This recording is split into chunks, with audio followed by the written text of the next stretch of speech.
Olá, tudo bem? Eu sou o professor Vitor e hoje a gente vai aprender um pouquinho sobre cinemática vetorial. Até o momento, vocês estudaram a cinemática escalar, aprenderam sobre velocidade, aceleração, deslocamento de forma escalar, trabalhando simplesmente o módulo dessas grandezas. Porém, agora nós vamos trabalhar os vetores, nós vamos trabalhar grandezas vetoriais. A velocidade, a aceleração, o deslocamento são grandezas vetoriais. Elas dependem do módulo, de uma direção e de um sentido. Vamos lá. Primeiro, o que seria direção e sentido? Recapitulando, o que é o módulo? É o valor.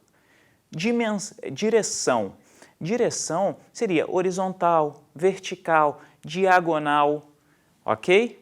Sentido. Sentido seria da esquerda para a direita, de cima para baixo, de um ponto A até um ponto B, do ponto B até o ponto A. Então, nós vamos trabalhar os vetores agora. Nós vamos trabalhar essas grandezas utilizando módulo, direção e sentido de cada uma. O primeiro passo que a gente tem que tomar para trabalhar a cinemática vetorial é entender o deslocamento, o vetor deslocamento. Até então, a gente viu que se um móvel sai de um ponto A até um ponto B, ele percorre uma determinada trajetória, ele possui um determinado deslocamento, um ΔS, certo? Vamos analisar a nossa situação aqui, nossa primeira situação. Trajetória curvilínea. Um móvel, tá? Ele fez essa trajetória que eu representei em azul, tudo bem? Ele está caminhando em cima dessa trajetória aqui, fazendo essa trajetória curvilínea. Esse móvel, ele sai do ponto P1 em um determinado instante T1 e ele chega no ponto P2 em um determinado instante T2, percorrendo essa trajetória aqui em cima da curva, essa trajetória que eu representei em roxo, tá? Então, essa trajetória que eu representei em roxo é exatamente o quê? A variação de espaço, é o deslocamento desse móvel, que a gente já viu anteriormente, que é o nosso ΔS, é o espaço percorrido por esse móvel. E o meu vetor de deslocamento? O meu vetor de deslocamento é um segmento orientado que sai do início, é traçado do início para o final da minha trajetória, ou seja, do P1 para o P2. É exatamente esse vetor que eu chamei de D. Lembrem sempre, grandeza vetorial a gente não pode esquecer da representação colocando a nossa setinha lá em cima. Então, nós temos um vetor indo de P1 para P2, que é o meu vetor de deslocamento. Tudo bem? Pela nossa figura, é fácil verificar que o meu vetor de deslocamento ele é menor que o ΔS. Ele é sempre menor ou igual que o meu deslocamento.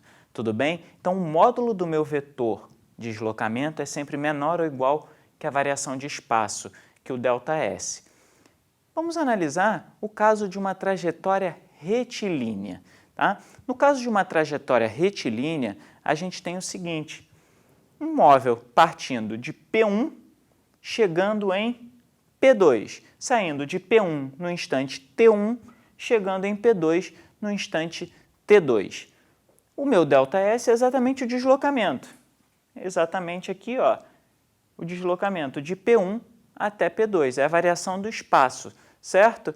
E o meu vetor de deslocamento? A gente já aprendeu que o vetor de deslocamento a gente pega um segmento orientado, traça do ponto inicial até o ponto final da trajetória um vetor. Então, traçando de P1 para P2 esse vetor, encontramos o nosso vetor de deslocamento, o nosso D. Tá?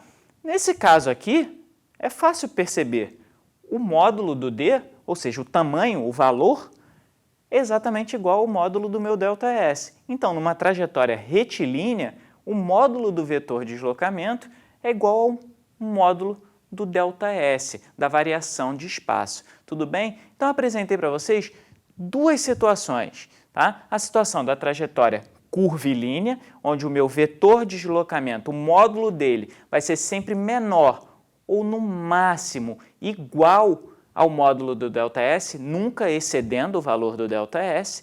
e no caso de uma trajetória retilínea, onde o módulo do meu vetor de deslocamento vai ser igual ao módulo do ΔS. Tudo bem? Pessoal, então entendido como a gente traça, como a gente determina o nosso vetor de deslocamento, nós podemos agora trabalhar a nossa velocidade vetorial média. Até então, vocês trabalharam velocidade como uma variação de espaço por tempo, velocidade escalar. Agora a gente vai trabalhar ela de forma vetorial, levando em consideração não só apenas o módulo da velocidade, mas também a direção e o sentido dessa velocidade. Vamos imaginar aqui a trajetória que eu pontilhei para vocês em azul, tá? O meu movimento está sendo dessa forma aqui, ó. Está saindo daqui, subindo e fazendo o movimento em cima dessa trajetória pontilhada.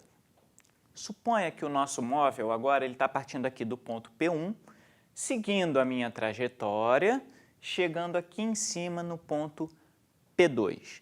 Tá? Já sabemos traçar o vetor de deslocamento, pegar um vetor, traçar do início para o ponto final da trajetória. Então, traçando o vetor de deslocamento, esse nosso vetor laranja, do início P1 para o final P2 da trajetória, temos o nosso vetor de deslocamento representado em laranja.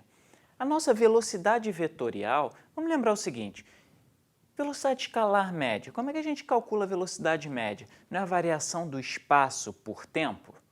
A nossa velocidade vetorial média, o módulo dela, o valor dela vai ser o módulo do meu vetor de deslocamento dividido pelo intervalo de tempo que esse móvel levou para completar essa trajetória. Então, eu já representei aqui para vocês como que a gente calcula o módulo da velocidade vetorial média. Lembrando o seguinte, o módulo da velocidade vetorial média é o módulo do vetor de deslocamento dividido pelo intervalo de tempo. Ou seja, se eu estou dividindo um vetor por um escalar, que é o tempo, né, a velocidade vetorial média ela vai ter a mesma direção e o mesmo sentido do meu deslocamento, do meu vetor de deslocamento.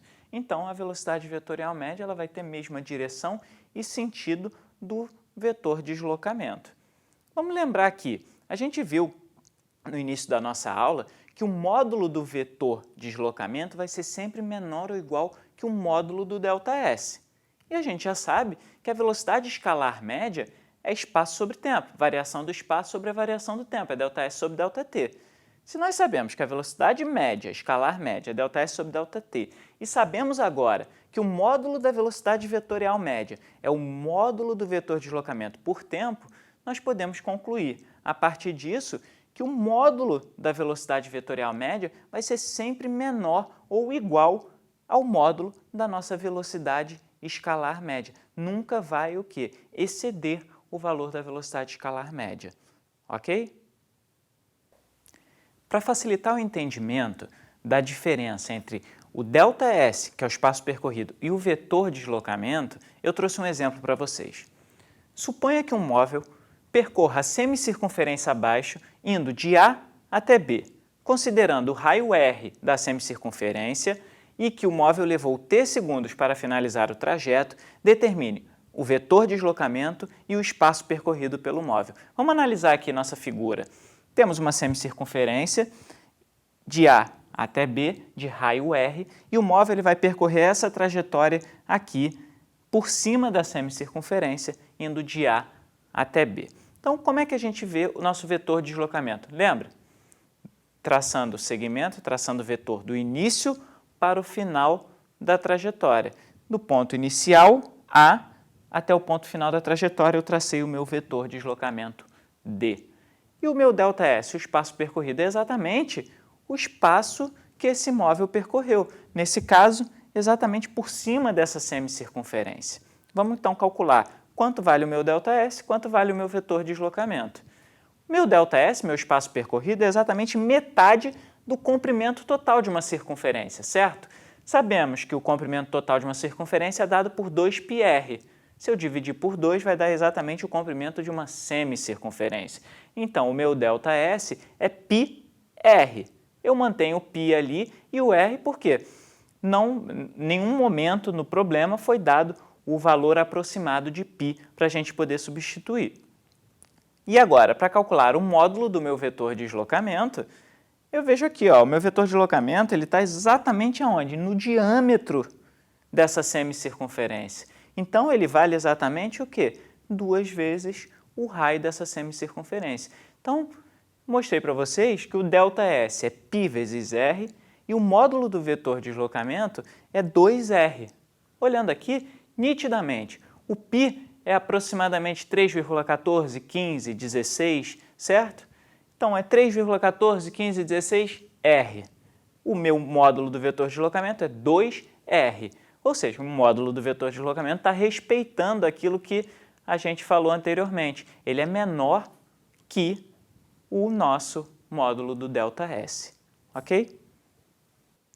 Para finalizar nossa aula de hoje, nós vamos falar um pouquinho sobre velocidade vetorial instantânea. Tá? Vamos supor que o nosso móvel estava percorrendo essa trajetória que eu pontilhei para vocês em azul, tá? Passando por A, passando por B, passando por C. Nós já vimos anteriormente que o módulo da velocidade vetorial média é o módulo do nosso vetor de deslocamento dividido pelo intervalo de tempo, certo?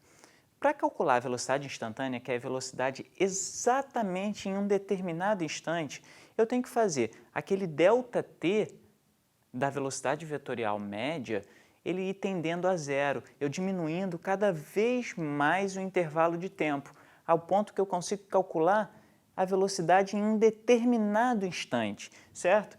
Então, a nossa velocidade vetorial instantânea, ela é calculada fazendo um limite da velocidade vetorial média, que é o módulo vetor de deslocamento dividido pelo intervalo de tempo, fazendo esse intervalo de tempo tender a zero, tender ao mínimo possível, certo? Então, dessa forma, eu consigo determinar a velocidade em cada instante, no instante A, no instante B, no instante C.